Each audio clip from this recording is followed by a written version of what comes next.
New details are being shared about President Jimmy Carter's funeral services, which are set to start this Saturday in Georgia. We'll speak to his pastor in just a moment. First, to Jonathan Siri in Plains, Georgia, with all the details.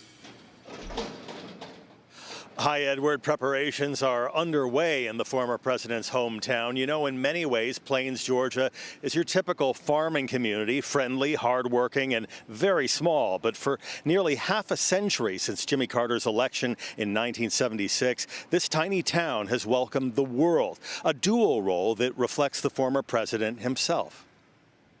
I think the duality of the man, being a simple peanut farmer type from Plains, Georgia, but also a brilliant nuclear physicist by trade, I think that duality will keep people intrigued with the character and the person for decades and decades and decades.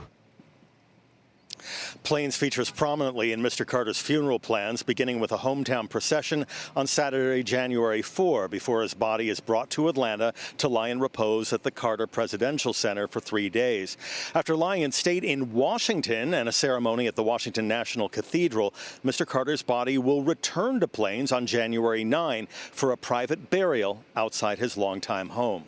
Even though the former president is no longer with us, former staffers remain optimistic his legacy of humanitarian work will continue.